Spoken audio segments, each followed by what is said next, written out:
नमस्कार मंडळींनो, आजच्या 22 जुलै 2026च्या सौर पंप योजना संदर्भातील सर्व महत्त्वाचे अपडेट्स घेऊन आपण पुन्हा एकदा हजर आहोत। आजच्या व्हिडिओमध्ये आपण पाहणार आहोत की सौर पंप बसविण्याच्या कामाची सद्यस्थिती, नवीन अर्जांबाबतची माहिती, तसेच अनुदानाचा लाभ, प्रलंबित अर्जांवरील कार्यवाही आणि नवीन सौर पंपाच्या ऑर्डर्सबाबतची मोठी अपडेट, तसेच शेतकऱ्यांनी पुढे नेमके काय करावे, त्यामुळे हा व्हिडिओ जो आहे तो शेवटपर्यंत नक्की बघा शेतकरी मंडळींनो, कारण की या सर्व प्रश्नांची उत्तरे तुम्हाला या व्हिडिओमध्ये मिळणार आहे। ओके, आता जी पहिली अपडेट आहे त्याबद्दल जर सांगायचं झालं तर महावितरणामार्फत मागेल त्याला सौर कृषी पंप योजना आणि PM कुसुम योजनेअंतर्गत राज्यभर सौर पंप बसविण्याच्या कामाला आता वेग आलेला आहे। पात्र शेतकऱ्यांना टप्प्याटप्प्याने सौर पंप उपलब्ध करून दिले जात आहेत।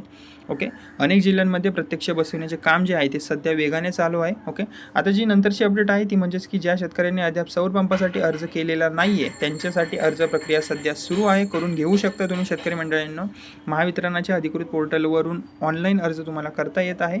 अर्ज करताना 7/12 उतारा, आधार कार्ड, बँक पासबुक, मोबाईल क्रमांक आणि इतर आवश्यक कागदपत्रे तुमची तयार ठेवणे आवश्यक आहे।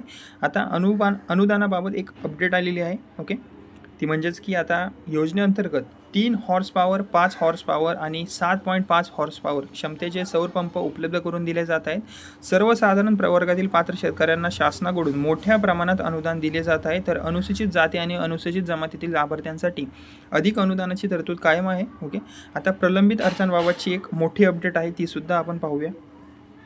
ओके, त्याबद्दल जर सांगायचं, ओके, प्रलंबित अर्जाबद्दल तर ज्या आता राज्यातील अनेक जिल्ह्यांमध्ये प्रलंबित अर्जांची छाननी जी आहे, तसेच तांत्रिक पडताळणी आहे, मंजुरीची प्रक्रिया आहे ती सध्या मोठ्या प्रमाणावर सुरू आहे।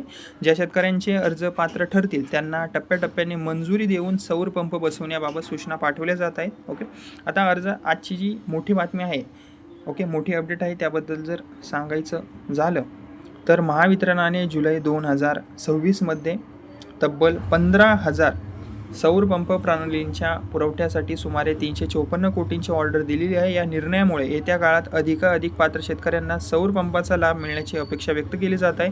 त्यामुळे होणार काय, अनेक प्रलंबित अर्जदारांनाही दिलासा मिळू शकतो। आता सौर पंपाचे महत्त्व तुम्ही थोडेसे जाणून घ्या। सौर पंपामुळे शेतकऱ्यांना दिवसा सिंचनासाठी वीज उपलब्ध होते, त्यामुळे रात्रीच्या वेळेस वीज येण्याची वाट पाहावी लागत नाही आहे। वीज बिलाचा जो खर्च आहे तो सुद्धा बऱ्याच प्रमाणात खर्च कमी होतो आणि सिंचनाचे नियोजन अधिक सोपे व सुरक्षित बनते। याचा जो थेट फायदा आहे शेतीच्या उत्पादनावरही होऊ शकतो। आता प्रत्येक अर्जदारासाठी एक महत्त्वाची सूचना आहे, जर तुम्ही सौर पंपासाठी अर्ज केला असेल तर तुमच्या अर्जाची स्थिती अधिकृत पोर्टलवर तुम्ही नियमित तपासत राहा। महावितरणाकडून आलेले अधिकृत SMS किंवा फोन कॉल यांना तुम्ही लगेच प्रतिसाद द्या।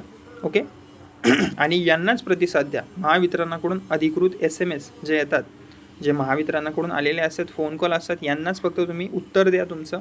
ओके, जे काही ते विचारतील, कोणत्याही अनधिकृत व्यक्तीला अतिरिक्त तुम्ही पैसे देऊ नका। ओके, तसेच तुमचा मोबाईल क्रमांक, आधार कार्ड आणि बँक खात्याची माहिती तुम्ही अद्ययावत असल्याची माहिती खात्री करून घ्या। ओके, आणि अशाच सौर पंप योजना, PM कुसुम योजना, शेतकरी योजना, कृषी विभागाच्या ताज्या अपडेट्स आणि महाराष्ट्र शासनाच्या महत्त्वाच्या योजनांची माहिती सर्वात आधी पाहण्यासाठी व्हिडिओला लाईक करा। माझे बडी नावाचं चॅनल आहे त्याला सबस्क्राईब करा आणि ही माहिती प्रत्येक शेतकरी बांधवांपर्यंत शेअर करायला विसरू नका। धन्यवाद।